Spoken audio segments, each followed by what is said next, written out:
Regresamos a las noticias aquí en Radio Guayacán para contarles que hace pocos días revisábamos con ustedes la historia de vida de dos hermanos, Manuel y Andy Rivera, de 10 y 13 años, que cargaban en una carretilla sus libros, subían hasta arriba del cerro para poder captar algo de señal y poder estudiar a distancia en estas modalidades a las cuales nos obliga la cuarentena. Recordemos que Vicuña está en cuarentena desde hace 2 semanas. Es importante relevar estos casos para que no queden ahí, poder otorgarles una solución, porque a este caso de los dos hermanos de Vicuña, de la escuela José Abelardo Núñez, se suman también otros casos que hemos conocido a través de la prensa, como por ejemplo el de dos niños de Petorca que también hacen este esfuerzo por ir a estudiar, tratando de conectarse algo de internet, tener algo de señal que les permita continuar con su educación. Una realidad que a veces a algunos nos parece un poco lejana, pero bueno, así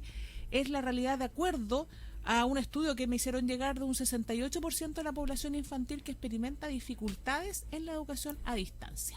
Vamos a hablar con Rodrigo Ramírez, presidente de la Cámara Chilena de Infraestructura Digital, para preguntarle, bueno, ¿por dónde viene la solución? ¿Cómo está, Rodrigo? Muy buenas tardes. Un placer saludarte. Gracias por la invitación. Ya escuchamos el contexto, hemos vivido, fuimos allá, conversamos con los niños, conversamos con el profesor, conocemos esta realidad, pero no sabíamos que los datos eran tan altos. 68% de la población infantil experimenta dificultades para poder estudiar a distancia. Una realidad que para muchos no es una realidad diaria, pero sin duda que está afectando notablemente el desarrollo en calidad y equidad en nuestro país. ¿Por dónde podrían venir las propuestas para solucionar este problema? Hay varias cosas como se abordan, ¿no? Esto es mucho más que una brecha digital, es una desigualdad digital, ¿cierto? Es una sindemia, se instala dentro de otras desigualdades. La mayoría de los niños, las familias que experimentan algún problema de conectarse, de acceder a un buen servicio digital, a alguna prestación, es porque además tienen un contexto desfavorable, de precariedad, de exclusión, y que también tiene que ver con lo estructural, ¿no? Entonces, hay una dimensión que tiene que ver cómo estamos construyendo las formas de abordar la inclusión en Chile, donde lo digital, al no tenerla, te perpetúa otras desigualdades, ¿no? Salud, educación, en fin. Entonces, por eso es más dramático, por eso no es cosa de tomarlo a la ligera. Entonces, eso es un contexto. Segundo, tiene que ver con cosas objetivas, que tiene que ver con los niños cuando suben a un cerro, van tras de una señal. Y cuando hay una señal, eso te dice que hay cobertura. Entonces la pregunta es, ¿por qué está en el cerro pelado esa cobertura, esa señal, y no está cerca de mi casa? ¿No? Qué raro, porque lo lógico es que, bueno, si no hay internet en ninguna parte del cerro, pero tú ves que tienen que subir un par de metros, kilómetros, entonces hay señal. Entonces no hay un problema de que no haya internet, el problema es que ese internet o esa señal no está llegando donde tiene que estar. Entonces ahí hay un problema de fiscalización grave, porque tú dices, bueno, lo lógico que, bueno, camino 1 kilómetro para acá, 1 kilómetro para acá, no hay internet en ninguna parte, pero si los niños pueden llegar a una señal débil, es porque esa señal en alguna parte se está emitiendo de otra antena o de algún sistema radiante. Por tanto, cuando las empresas de telecomunicaciones diseñan sus redes, dicen, mira, ¿sabes qué? Yo voy a tener cobertura en este lugar de Vicuña. Entonces la autoridad debería decir, ok, voy a fiscalizar que esa señal se esté dando en esta cobertura que usted me está diciendo que se va a prestar el servicio. Por tanto, ahí hay que tener una fiscalización mucho más activa y no reactiva, no cuando te denuncian o cuando vemos estos reportajes, sino que tiene que ser una fiscalización permanente. Entonces es como una parte técnica, pero que lo que nos tiene que convocar es cómo abordamos la desigualdad estructural. Y eso tiene que ver con varias cosas de política pública. La primera tiene que ver con que todos los servicios de las prestaciones sociales tienen que ir adjunta con temas de Internet, ya no como un factor sectorial, sino como un elemento transversal. Si tú te le estás diciendo al microempresario que ahora tiene que emitir una boleta electrónica, el microempresario te va a decir, pero si yo tampoco tengo conectividad, o sea, tampoco tengo alfabetización digital, nadie me enseñó a cómo hoy día viene la boleta electrónica. O cuando tú le dices a un médico de un consultorio rural, bueno, hoy día las licencias médicas son... todas las licencias médicas van a ser electrónicas. Pero si yo estoy en una localidad pobre, con suerte... Entonces, te das cuenta que las cosas no están pensadas desde el punto de vista de las personas. Entonces tú dices, las políticas públicas ya no es un tema técnico, es un tema de, si yo voy a dar una prestación de educación, bueno, tiene que estar adosada, añadida con un tema digital. Si yo le voy a decir prestar un servicio de salud, también tiene que estar que el consultorio tenga por lo menos 1 giga para darle capacidad a los vecinos que puedan tener una teleconsulta con algún médico. Entonces, yo creo que allí hay una transversalidad que tenemos que abordar. Eso como elemento. Y lo tercero tiene que ver con asequibilidad. ¿Cuántos de los presupuestos que nosotros estamos destinando, tú, yo, los niños, la familia, de nuestros presupuestos familiares que cada vez se están precarizando, muchas personas que por pérdida a propósito del COVID están perdiendo empleo? Bueno, ¿cómo tú le vas a decir a ese niño que se teleeduque? ¿O cómo le vas a decir que sea a un bono, que se meta a una página de internet para ver si es beneficiario o no? Entonces, ¿cuántos de esos familias le están destinando o son capaces de destinar a tener una conectividad digna, un bienestar digital digno?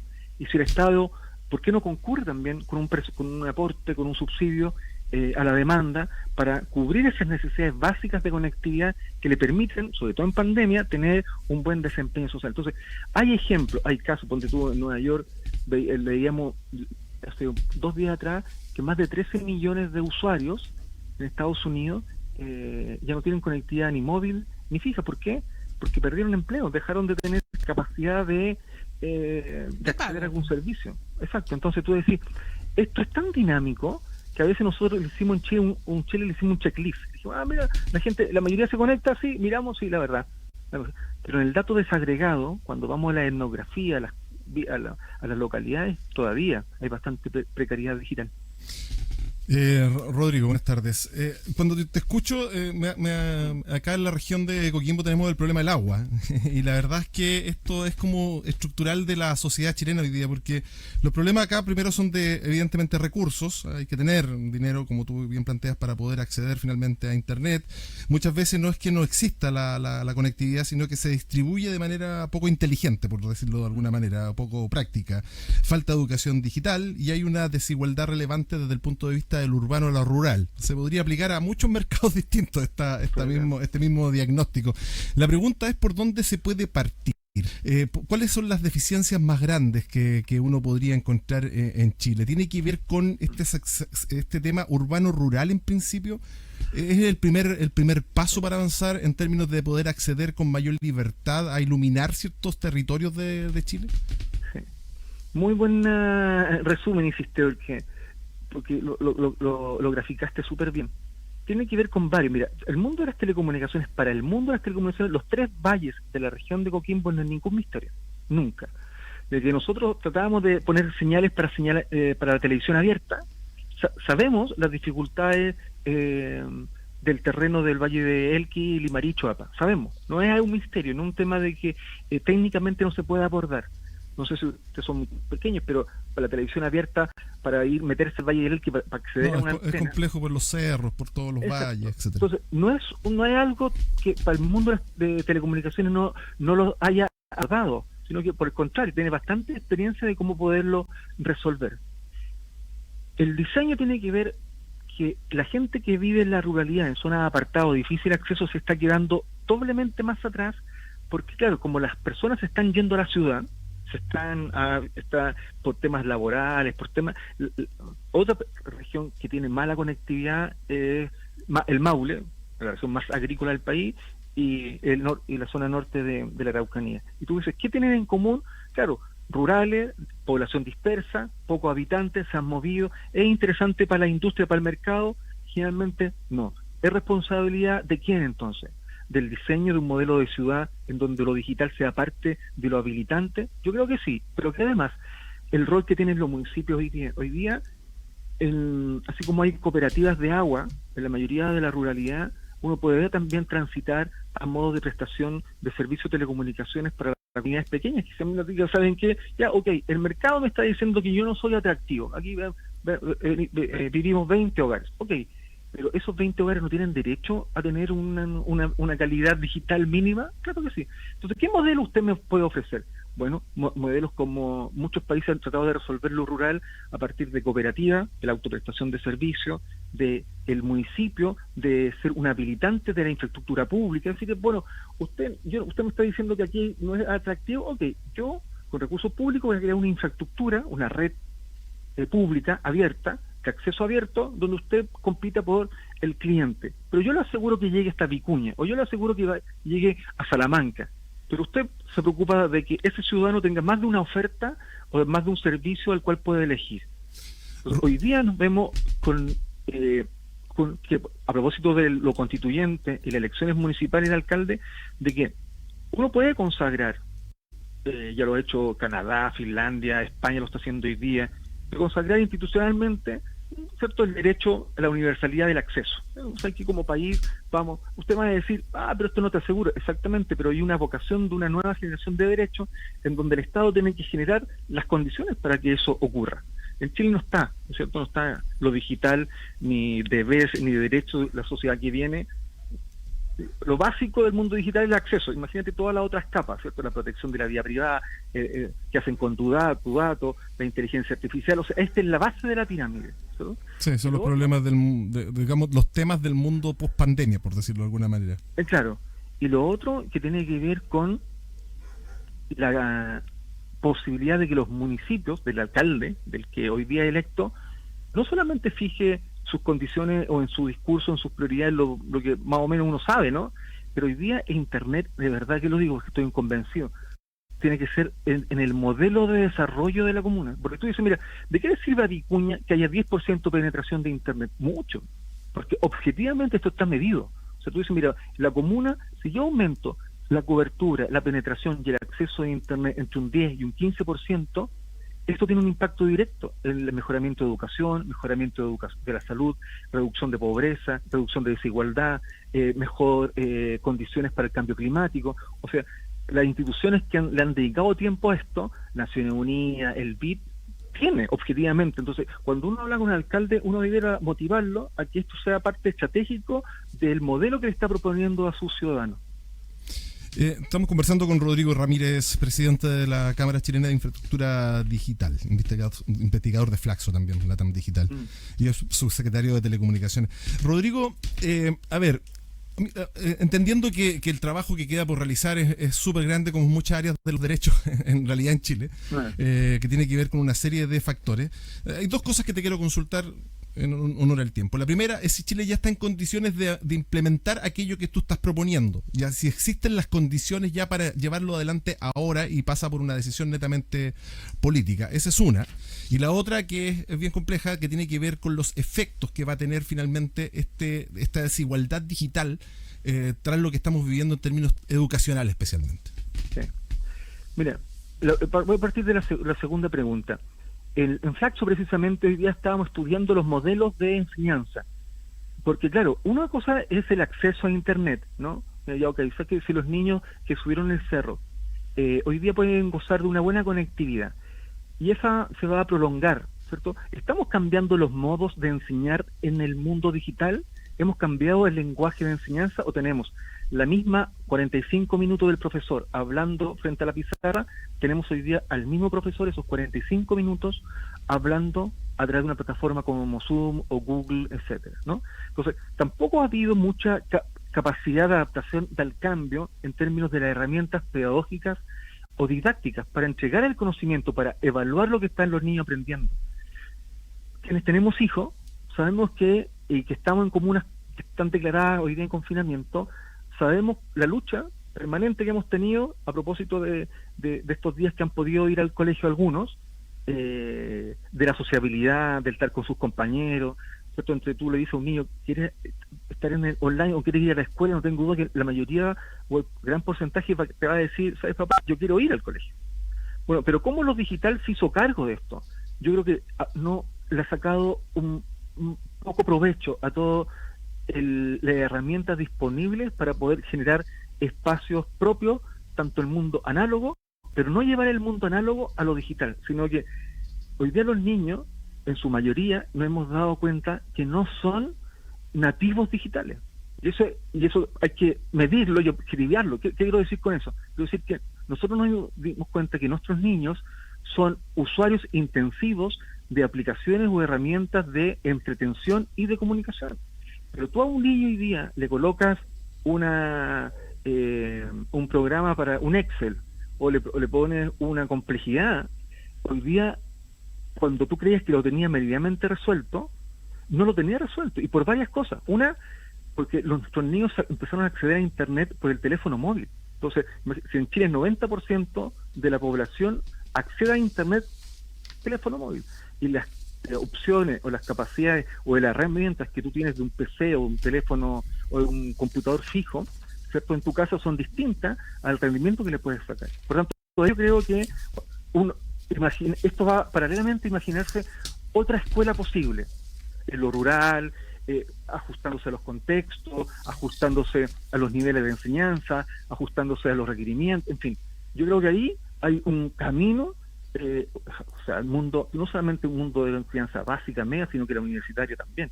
Hoy día hablamos con un profesor, me decía, yo a mis alumnos todavía no se pueden titular porque en la carrera los obligan a hacer trabajo de campo, y durante el año pasado y este año tampoco van a poder hacer trabajo de campo. Entonces la pregunta obvia es decir, bueno, pero invéntale otra cosa, ¿no?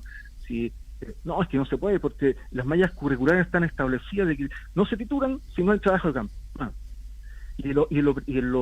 Si Chile tiene la capacidad, yo creo que sí, porque Chile, acuérdate tú que dentro de los grandes indicadores de cobertura, penetración, acceso, ha hecho bien su trabajo. Del año 2014 al año 2018 hubo la mitad de la población que antes no accedía a Internet, entre esos años accedió, es decir, el 49% de la población que nunca había usado Internet accedió entre 2014 y 2018. Entonces, ha habido pasos importantes, pero nosotros, cuando vimos el dato agregado, nos vimos que la tarea estaba ya hecha, estaba resuelta, y que ya ahora el problema de la compañía, de la empresa privada, de mejorar calidad de servicio, experiencia de usuario. Pero hoy día un tercio de la población y más de un 25% de los niños o de los ciudadanos que viven en la ruralidad que no tengan ningún tipo de acceso, te hace una nueva formulación. No puedes pensar los problemas de hoy con las mismas respuestas de siempre. Eso es clave. Entonces, más subsidio a la oferta, a la demanda. Chile siempre ha tenido una política de subsidio a la oferta, mayor participación de los gobiernos locales, mayor participación de asociaciones públicas o privadas, mayor asociación entre los propios organismos del Estado. Si voy a construir un embalse o un camino para llegar a ese embalse, yo le pediría al ministro de Obras Públicas que esa carretera por lo menos le dé la capacidad de un ducto para tender una fibra óptica. Pero en Chile, desde lo básico de convergencia de infraestructura, si yo sé que en Salamanca llega los cables de alumbrado público, por tanto hay una red eléctrica, lo lógico es que pudiera haber una convergencia entre el mundo eléctrico y el mundo de las telecomunicaciones que me permite tender infraestructura para llegar, así como llego con un alumbrado público, pueda llegar con servicios de telecomunicaciones. Pero esa convergencia tampoco está en el diseño más convergente de las políticas públicas. Y creo que se puede hacer. Rodrigo, finalmente, regresando a la primera pregunta que hicimos en este espacio, ¿qué le podemos decir a estos niños? ¿Qué le podemos decir a los chicos de Vicuña, a las familias del Petorca, a la gente que habiendo red no se levanta lo suficiente para que ellos puedan captar y tienen que subir a los cerros ahí a conectarse para poder estudiar? ¿Qué se puede hacer ahora? ¿Es responsabilidad del Estado intervenir, la empresa? ¿Qué hacemos? Mira, yo creo que hoy día nosotros tenemos que hacer un levantamiento en tiempo real. Quienes están en el terreno sabemos dónde hay dificultad de conectividad, sabemos que en la cuarta región va a entrar en confinamiento, si ya está las comunas, las más importantes, hay otras que van a empezar. Ya tuvimos la experiencia del año pasado, ya sabemos dónde están los puntos rojos, por tanto hoy día nosotros debiéramos dejar las facilidades para que eso ocurra. Te digo, mira, muy simple, por ejemplo, hoy día en Chile se demora 1 año, 4 meses para poner una antena para llegar, por ejemplo, si el problema fuera de los niños de la cuarta región. Si yo voy y le digo al alcalde, déjeme colocar una infraestructura, hay una antena, para que una empresa pueda proveer el servicio, la sobreburocracia me va a impedir. ¿Qué hicieron otros países en pandemia? Dijeron, ¿saben qué? Esto es tan grave que si nuestros permisos se demoran 1 año, en pandemia se van a demorar 2 semanas. Un Estado que no responde entonces a la altura. Eso es lo que tenemos. Yo creo que hoy día, porque tienes que adecuar tu estructura a lo que está ocurriendo. Entonces, si tú dices, mira, si esto me demora tanto, bueno, silencio administrativo. Usted, empresa, me está diciendo que puede venir, venga. Claro. Venga, hagamos, luego lo resolvemos. Podríamos decir, pero eso administrativamente tiene silencio, se llama silencio administrativo. Entonces, decimos, mira, ¿sabes qué? Todos los procedimientos en materia de conectividad digital en la cuarta región o en mi comuna, a partir de este momento de confinamiento, no van a tener los plazos ni la sobreburocracia de siempre. Se van a demorar 2 o 3. Entonces, lo que yo quiero decirle a esos niños es que la industria de telecomunicaciones, junto con el sector público, pueden hacer los esfuerzos para que esos niños no tengan que tener como un modo habitual de acceder a Internet la que están teniendo hoy día, sino que puede ser resuelta. Así es. Bueno, Rodrigo, le agradecemos el contacto con nosotros a esta hora. Que tenga una muy buena tarde. Gracias, Rodrigo. Gracias a ustedes, que estén muy bien. Igualmente, Rodrigo Ramírez, presidente de la Cámara Chilena de Infraestructura Digital, investigador Flaxo para Latinoamérica Digital y ex subsecretario de Telecomunicaciones, conversando con nosotros a esta hora de esta. Dijo que era más que una brecha digital, una desigualdad digital, y que tú lo dijiste muy bien, abarca muchos aspectos básicos de la vida. Hoy en pandemia esto ha quedado más que en evidencia, y claro, a veces tenemos un Estado tan grande, tan pesado, tan burocrático y por lo mismo tan ineficiente en algunas cosas, que precisamente no ha logrado destrabar esto. 1 año, 4 meses para instalar una antena debido a la cantidad enorme de papeleos que hay que realizar, no se justifica porque son estos chicos los que están sufriendo.